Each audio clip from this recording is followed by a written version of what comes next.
such a weird feeling these... Oh, take two. Well, it's a weird feeling, you know, looking back on safety in the old days.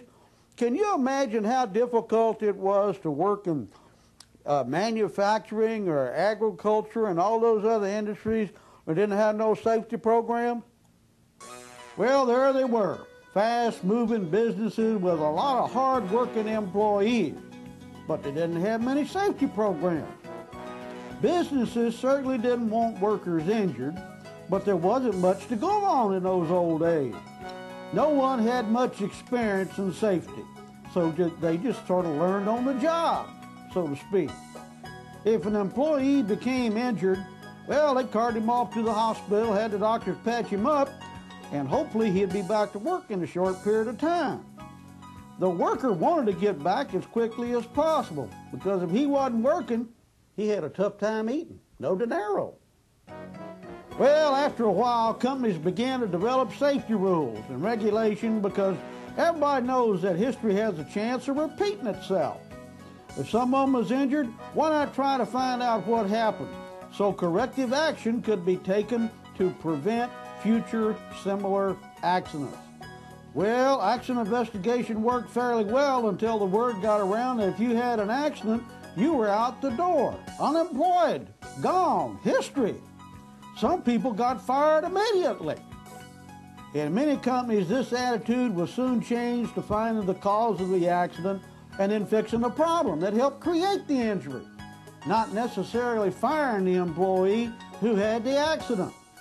For instance, if someone suffered an eye injury, the company figured out that maybe something could have prevented the injury, so they invented safety glasses.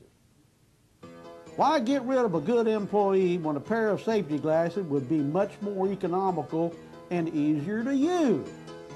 Of course, the guy was probably sent to the safety office with some harsh words from the assistant safety guy. Then he had to face that mean old safety manager who had a bad disposition anyway.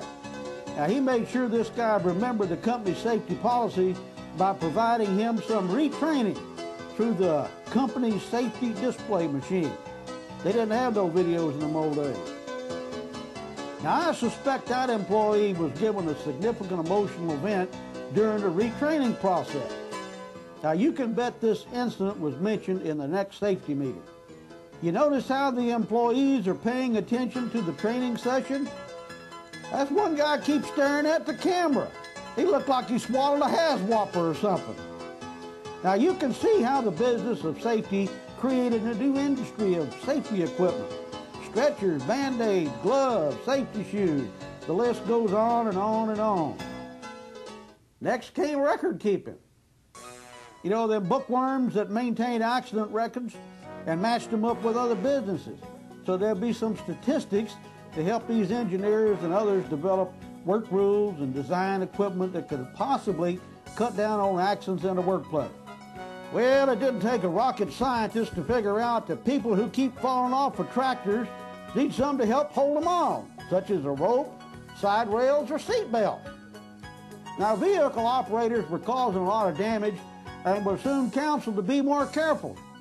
Keep having accidents and you'll be ended up doing something you didn't plan on. If you worked around machines, it was advisable to keep your hands away from the moving parts. Later on, they figured out it'd be a good idea to guard these machines so people couldn't put their hands in the moving parts. Some people were assigned the duties of safety committee members so they could make recommendations to management. Now, in the beginning, the recommendations ranged from buying better equipment to putting up posters and displays to help people remember about safety. You want to talk about safety awareness? Look at this sign above the production floor. Always be careful, words to live by.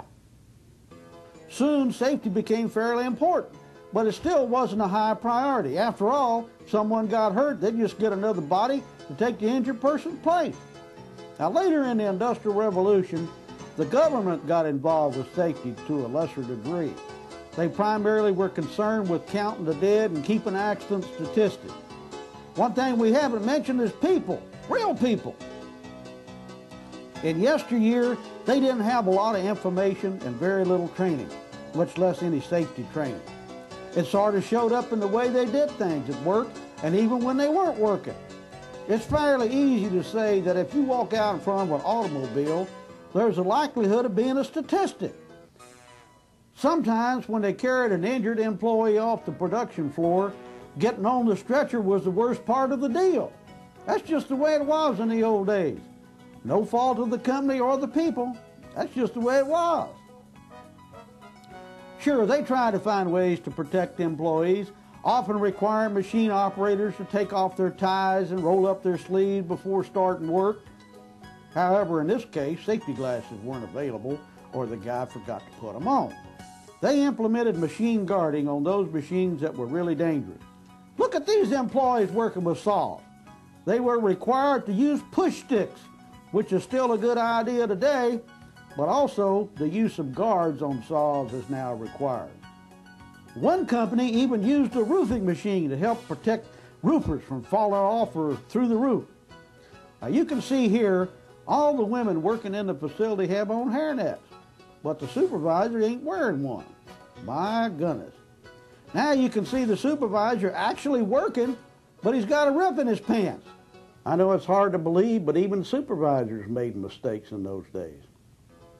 How about chemical safety and respiratory equipment? Well, it was few and far between, but some companies did install ventilation systems to help protect the health of their employees. Take a look at this old boy, showing off his new leg protection. Comes in handy, well as his safety glasses. Well, how about heat stress? Well, in the old days, if you got stress from heat, you just keep on trucking. Drink plenty of water and hope for the best. There just wasn't much safety technology in the old days, but at least they tried and formed the basis of the systems we have today. In today's business environment, there are work rules, safety standards, better equipment, better trained employees, and of course, there are mandatory health and safety standards imposed upon businesses by the government. There are thousands of manuals, books, articles, videos, films, and other information relating to safety. Sometimes it's overwhelming, but we're making headway. But we're still having injuries. What's going on here? With all of today's technology, training, equipment, and procedures, why are we still having too many injuries in the workplace? There's an answer, but people just don't want to hear it. Oftentimes it's the fault of the business. Oftentimes it's the fault of the employee. What you need to do is follow your company's safety policies and procedures. When personal protective equipment is required and provided, use it. If you see a hazard, correct it, or report it to management so it can be corrected. Use common sense. Now, the people working in those old plants were not stupid. As you can see, these material handlers use their legs for support when lifting up. They're not straining their back. Some companies actually engineered in ergonomics, as demonstrated by this bagging operation. They didn't have to lift those bags too high. They did the best they could with what they had. Use your common sense and good judgment. If you're on a bridge that's rocking and rolling, the thing would be to do to get off the bridge as quickly as possible. A wise man knows his own ignorance, but a fool thinks he knows everything. Plan ahead. Don't take anything for granted. If there are threats of flooding, hurricanes, tornadoes, earthquakes, hey, don't bend your back, you'll have a back problem. Man, that guy's dumber than a box of rocks. Make plans to meet emergencies head on. It's called emergency preparedness. Same thing for fire prevention. It's better to prevent than fight a fire. If you're driving in bad weather, a little training will go a long way in reducing accidents. Follow the rules and you'll be okay.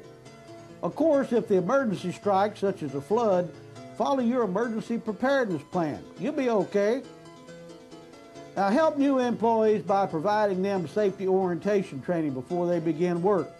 Give them a tour of the facility so they'll become familiar with your facility's layout, emergency exits, where fire extinguishers are located, and of course where the bathrooms are. Now be sure to tell them not to use compressed air for cleaning anything.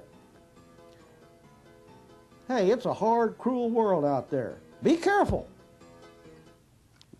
Well, have we left anything out? Yeah, probably about 1 million things. The point we're trying to make, we want you to follow your company's policies and procedures. Use your good judgment. Prevent accidents before they happen. If you see something that needs to be corrected, go ahead and do it. Nothing wrong with that. Use your good judgment, follow the procedures, and you'll be all right. Because if you don't, you might find yourself up the creek without a paddle. Thank you.